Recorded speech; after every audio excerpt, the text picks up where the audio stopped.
But when you have that profound moment that's so strong that kind of it makes you go like, you don't need to create anything else.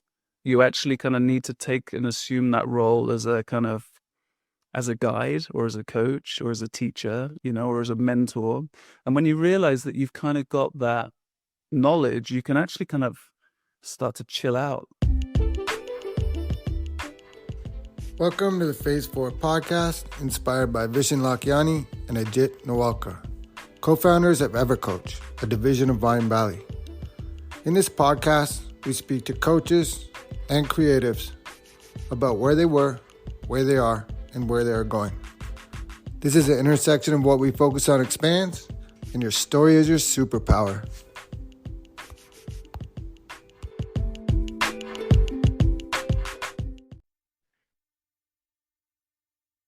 My guest today is Ryan Bort. He is a creative guide, and today we're going to talk about coaching, guiding, being a conduit, helping people explore what their true passions are. And Ryan, welcome to the podcast. Nice to meet you. Thank you for having me.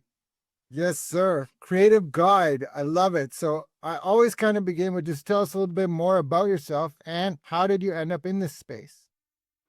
Okay, the quick rundown from the top. I went to university in the 90s in an art school. I graduated with like kind of a lot of very interesting people, some kind of names that you might know. And one of the kind of screwy things about art school is when you leave art school, they never really tell you what to do, like what's going to happen. So I kind of went on and on and on, kind of following my nose, kind of making hideous amounts of kind of errors and screw ups. And I went into kind of interior design, set design, stage design. I even did like stages for hypnotists at some point. And then I kind of went into my own kind of interior design company. I just sort of love designing things and making things. And that went very, very quickly in a sort of happy accident-y kind of way into kind of the production of art installations in museums and galleries. And it was like a really kind of niche moment in time in the kind of 90s and noughties where like loads of museums and galleries were doing crazy things. And I sort of got a bit of a name for myself for making this stuff happen. And I kind of played around with that for years. I had a very kind of successful production company for about 10 years that produced these kind of things. Eventually that flopped. It went from successful to flop. And then I just went as a freelance designer for a long time, doing kind of like product launches, things for all your sort of favorite trainer brands. I did a lot of stuff with the smartphone kind of like era when they all kind of came out. And then around about 5 years ago, I had like a major burnout. I had to kind of switch off. I had to just sort of take a step back from the whole thing and think about like what I was doing, like what am I designing and who am I doing it for and what's the point and all of that stuff. And, and then I sort of got to this point in my life where I was trying to connect the kind of like the continuous themes, trying to work out what I was doing, trying to find my purpose on the planet, as well as having kids, which is like an amazingly, incredibly, profoundly creative thing to do in itself, but changes your perspective on life completely. And like, what is the stuff that you're bringing into the world? And I think about 2 years ago, I just came to the conclusion that I love being creative. I love creating stuff. Like I can create stuff with my eyes closed. I kind of worked with all of these incredible people, but I was actually just bored of creating stuff myself, like bringing more stuff into the world. And I realized that the common thread that was coming through all of my stuff was that I knew a lot about creativity, and I knew I had like a lot of information that I could pass on to other people. And so now I'm kind of in this space where I've jumped from creativity coach to creativity guide, and I love it. That's awesome. That's where I'm at. Yeah. I like it. Creativity is, I did a summit last year. We have a mutual friend, and it was called "Creativity is Your Birthright" because it definitely is. And it sounds like that's definitely yours. Do you know who Stephen Kotler is? No. So he has a book called The Art of Impossible, and he was like on the front lines in the, I guess it would have been early 90s of the X Games, but he was a journalist and just his buddies were the ones doing all these tricks. So he got a front row seat to do it. And he started learning about flow and how creativity can produce flow either through artwork or even just through physical activity. But he has a thing where he lists, and you just reminded me of it, where he says to find your purpose and your passion if you're stuck is go back through your life and make a list of 25 things that you like. And they don't have to be together. You're just trying to put everything. So if it's like cooking and outer space, that's fine. You write the whole list, then you look for those themes like you're talking about. And so it sounds like you kind of did that. And you also were connecting the dots, looking backwards to find your true purpose, which leads us to right now. Totally, totally. And there's something quite sort of there's something about these profound moments. I've had profound moments before, but when you have that profound moment that's so strong that kind of it makes you go like, you don't need to create anything else. You actually kind of need to take and assume that role as a kind of as a guide or as a coach or as a teacher, or as a mentor. And when you realize that you've kind of got that knowledge, you can actually kind of start to chill out a little bit, like I've done the work. And now I can actually talk about something with my eyes closed, like until the cows come home. Yeah, You must know that. Yeah. your CV's stacked already, right? And so now you have to share that knowledge with other people who are looking to be where you've already been. And it's not just that, it's something about the kind of, it's a cliche, right? But like the kind of giving back bit. There's something like incredibly rewarding about teaching. There's something amazingly rewarding about guiding somebody from A to B. If you could almost sort of take the financial bit out of the equation and you'd still be very much fulfilled with the whole thing, which you do. Yeah, that's a good sign then to tell you you're on the right track, right? If it's the financial part doesn't matter. That's where people get stuck and that's where they end up in a mental mess is because they're chasing it. And then when they get it, they realize, oh, that wasn't it. The mental mess. Yeah, totally well put. Yeah. How about manifesto? Yeah, right. So, okay. My journey is actually pretty it's pretty lumpy and bumpy as it is, right? Because I've been through the mill on my own things. I've kind of had the burnouts. I've kind of been through the various processes. I've had the sort of like the business liquidation. I've kind of done all that stuff, right? And you kind of get to a point where it's a kind of constant process. And this is what I teach a lot. This is what the people that I work with, it's a nuance which a lot of people miss. And that is that we're constantly on a roller coaster. We're constantly on a journey. We're always kind of building our story. And sometimes you kind of go up and sometimes you go down and sometimes you go upside down. And sometimes, most of the time you're kind of being thrown around and not really knowing what the hell's going on.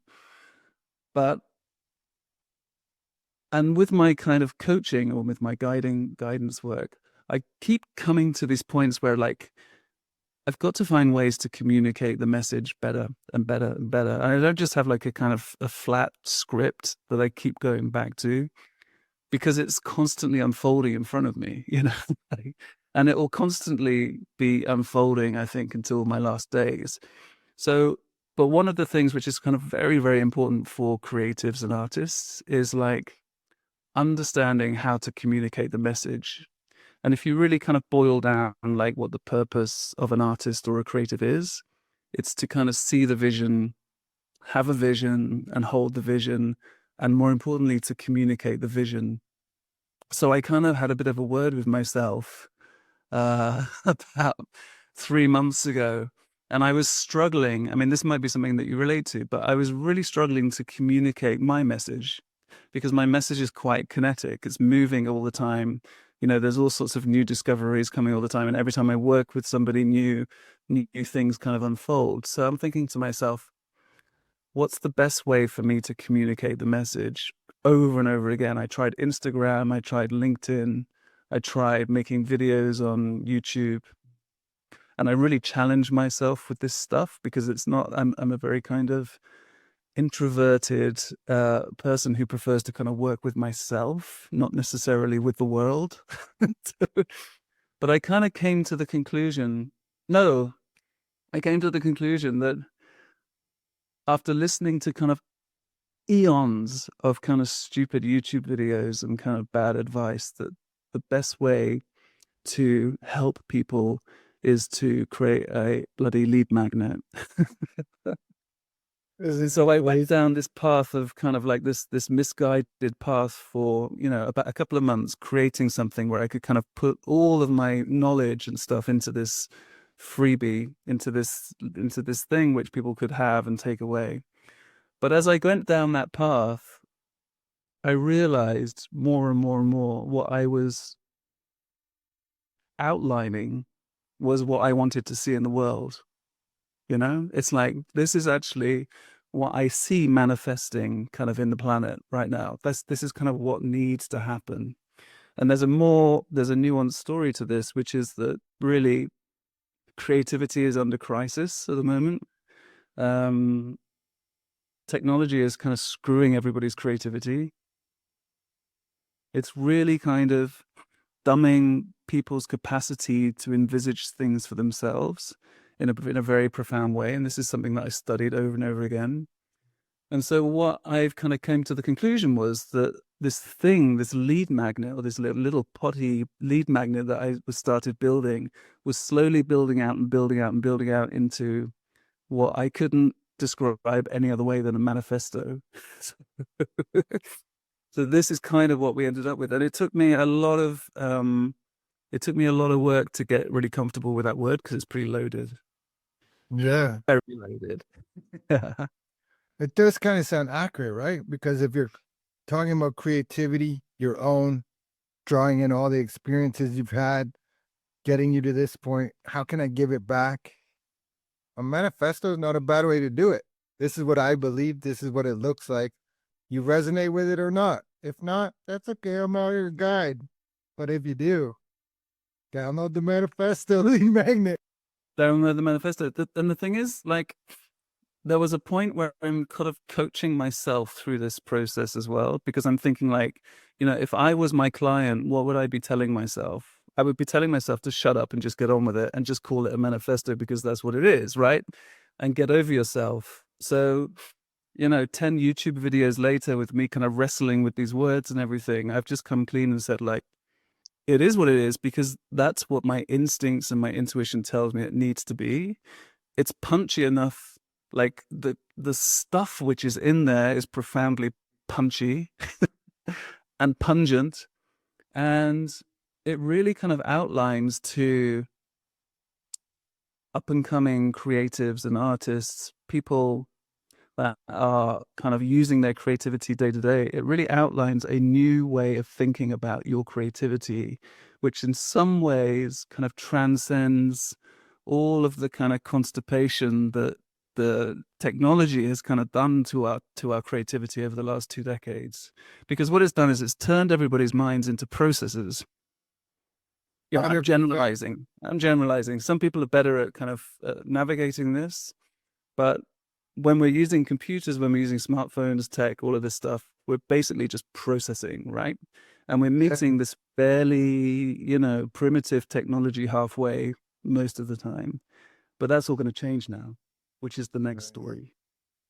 All right. So even before we go there, like, even just writing in a journal or typing it, it's different. The way your brain connects the message, the way your creativity unfolds. So, like, I see exactly what you're saying. And then I'm wondering if you have any insight or thoughts about, do you think that you're saying about creativity under crisis, great sentence and great line, but do you think you would see it that way if you weren't a parent? Yeah, you can. You can, but it takes, in a funny way, it takes a bit of imagination to see it. So, and it takes a bit of creativity to see it as well.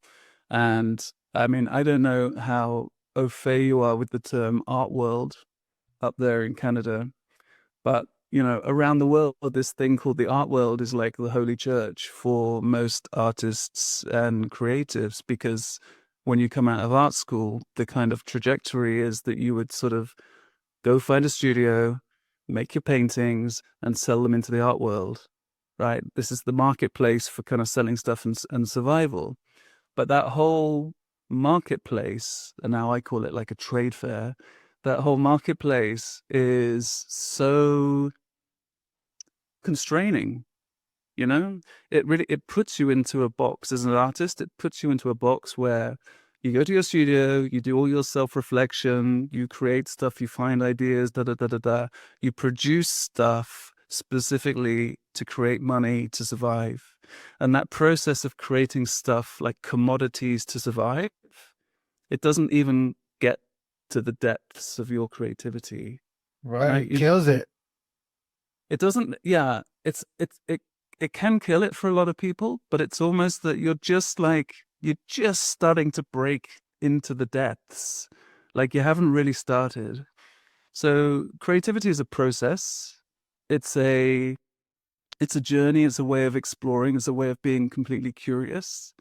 And to solidify it into paintings, into products, into like collateral, into assets which are kind of sold in galleries, it just completely does an injustice to the depth of your natural creativity. And so, my work now is helping people kind of shake out of those constraints of thinking like this is it, like being in the art world. But the truth is there's such a minority of people that actually make money, make a living out of that space. So Yeah. it's my I thing. can re- I can definitely relate. So like, Toastmasters where you go to get better at speaking, but they have this box and like if you don't jump in the box and speak that way, it's you're not like getting high marks, you're not winning competitions because you have to be that way. But to me, that way kind of kills my style, my own creativity, and it's very restrictive. And so I can definitely resonate with what you're saying. You gotta if you can't access your own personal flow, you're not hitting it, right? So I mean, I made a video about flow earlier today. It's like if you're not in getting in your flow state, there's no way you can be your spontaneous self. Okay, and that means you're being a robot, or you're being like you're putting on a facade for something else, or you're trying to fit into somebody else's box. And so most of my work with people like business leaders and artists and creators is like those constructs are completely artificial. Yeah, big Hard, time. and it's hard. It's very difficult sometimes for people to break out of that. It's like a religion in some ways. Yeah. As far as like if it was psychology or something like that and I was speaking, I would put it like this is that when you're trying to get money to survive, your focus is more narrow than if you kind of had it and you're free flowing and then you have the answers, right? You're already grabbing out the answers, they're there. But if you're just like, man, I need to get this painting to get the money, then your focus is a little bit more restricted. So Totally, absolutely, and it's just crushing people because a lot of people don't see the other way. They don't see the other potential for themselves, apart from this very limiting belief system that I make paintings, I put them in a gallery, I sell them, I make paintings, da, da, da, da. But if you go back to the sort of ancient times, creativity is this it's like a golden skill, it's a golden asset. And the ability to kind of envisage stuff is the key, right? And it's just missing. It's so kind of like missing from a lot of these kind of constructs, even things like design thinking. yeah. There's a book called Think and Grow Rich. I don't know if you're familiar with it, but he talks about like most men don't realize that more gold was mined from their brains than from outside on like ground or from physical labor and that kind of stuff. That's right. And it's about like if you can envisage it, like if you can imagine it, if you can feel it. I mean, this is the skill of the artist, right? The ability to go into the future and see things that nobody else can see. And this is why kind of why most great CEOs are very creative as well. And like CEOs need to be creative because they have to look forward, see things that other people can't see, hold the vision, communicate the vision. It's the same thing. Wow. That's how I kind of feel about coaching. It's like someone has a vision, but they don't fully believe it and they can't fully see it. And I'm like, I will hold that vision for you and remind you of it all the time. Totally. How That's much does intuition play into this? so we're all born with creative intuition. Like we're all born with it. And if I don't know if you have kids, but if my kids are very young, and I know that my kids can kind of like hang out and play with any other kids on the planet, and like bang, they have the intuition to just play, create, do, communicate, work things out, like bum, bum, bum, bum, bum, because they haven't kind of been um, screwed up yet, to put it politely, by an education system, by work, by this, by that, by that, by that. So as we grow older, if you went into kind of school and whatever, you would be kind of being told to learn things like this and like that. And what you're basically learning is to ignore your intuition, to put down some Yeah. answer your Wow. question. Yeah, that's huge. I know exactly what you're saying. So my son's about to turn 11 in a couple weeks. My daughter's 8. And like we went to Florida at Christmas time and they're just in 2 seconds playing with other kids. Parent, mom and dad, leave me alone, right? They're good. The kids don't even have to talk. They communicate, they make the ground rules. Everybody knows the rules to the game. And it's like, how did they do that in 5 seconds? But And they yeah, work they're and they work it out, right? They find it out. There might be a hierarchy system, maybe somewhere. This stuff, it just naturally kind of works itself out. And us adults, it's so kind of screwed up. When we kind of like we come out of school, we're just like we're lodged with this old shit from the industrial revolution, you know? it's And like stuffing stuff inside, right? Instead of like expressing outward, you're trying to shove stuff inside to remember it for a test. the education system pretty much everywhere is designed to turn you into a good quality worker, not a good quality thinker. So I don't know.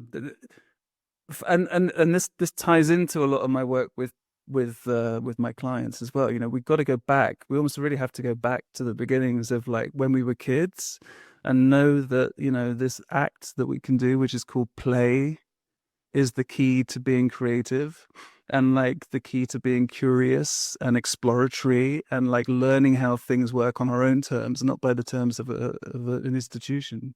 But just to put the kind of like the ribbon on this train of thought is that what's kind of happened now with like the creative industries and the art world is that they've been industrialized.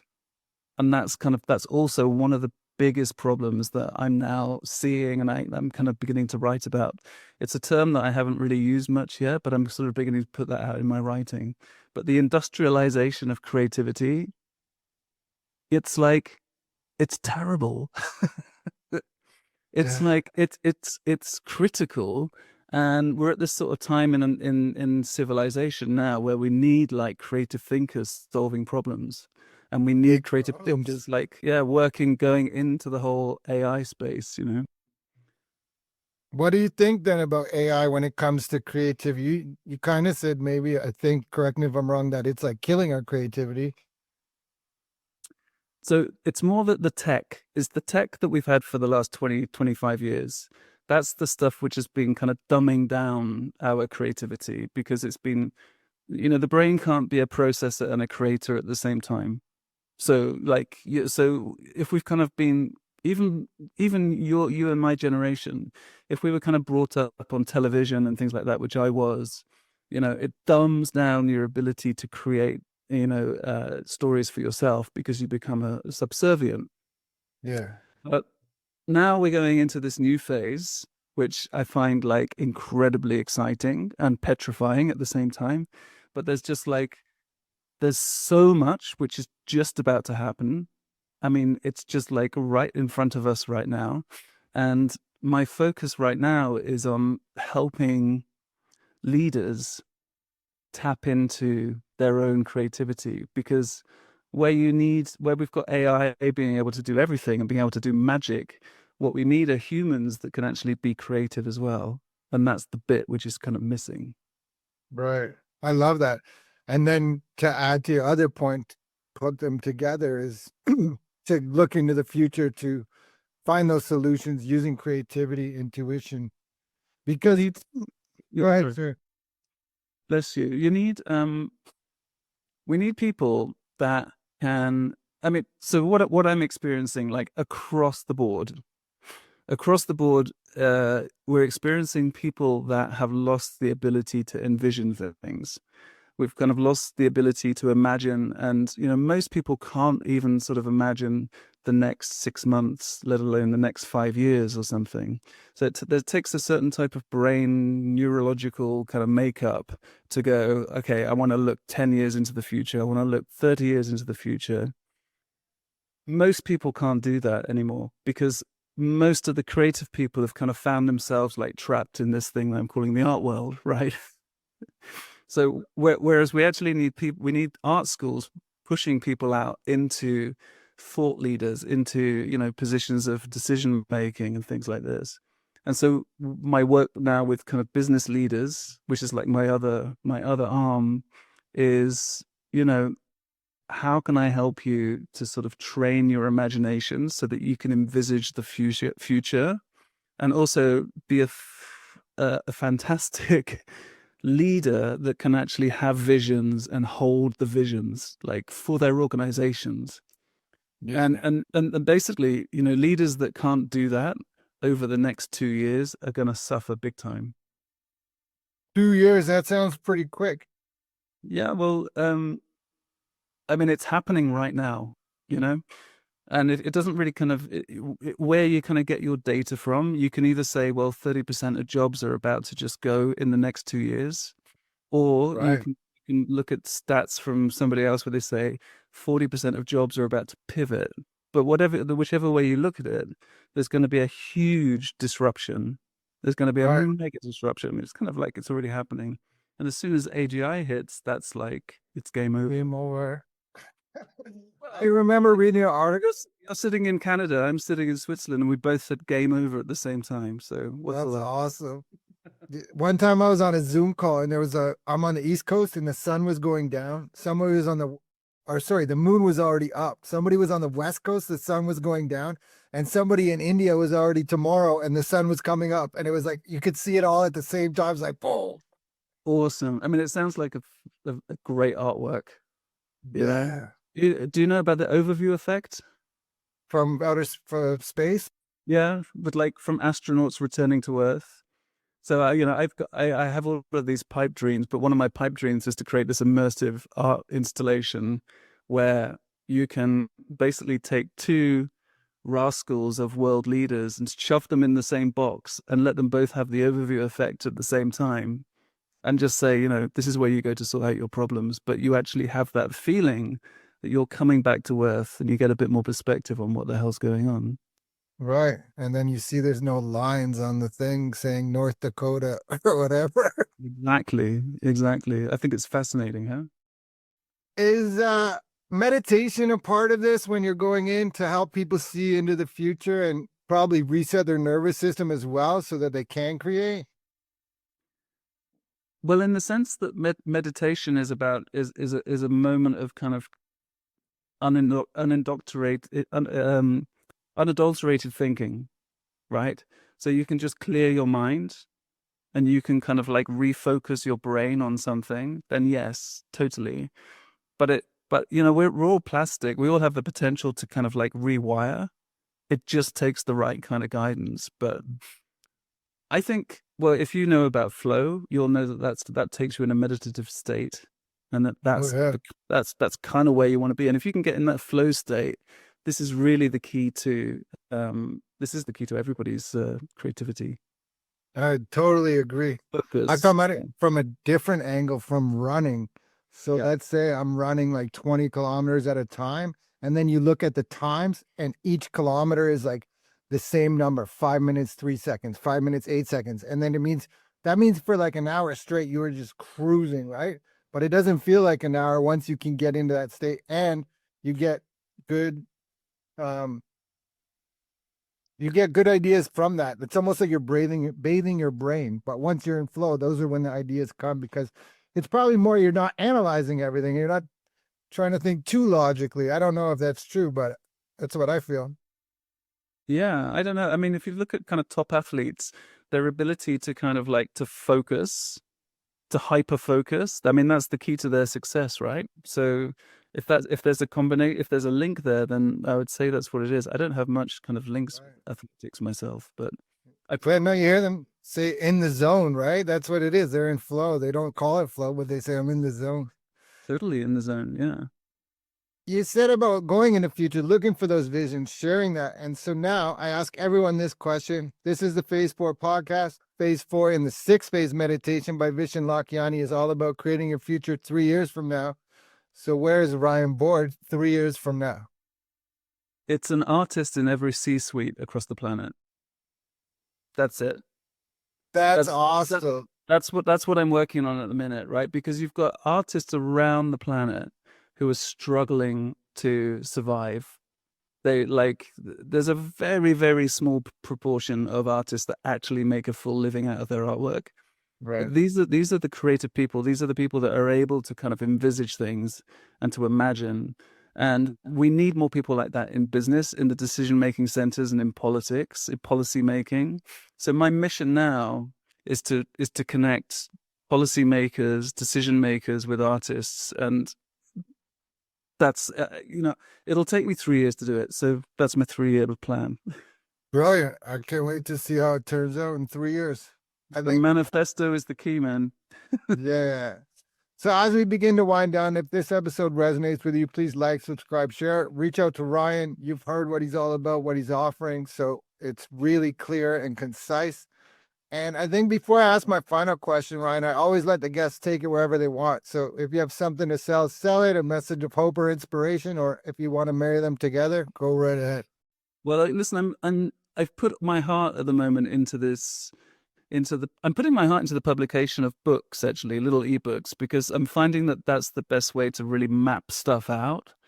And the best way to sort of connect with me is to get down and download this manifesto. It's completely free.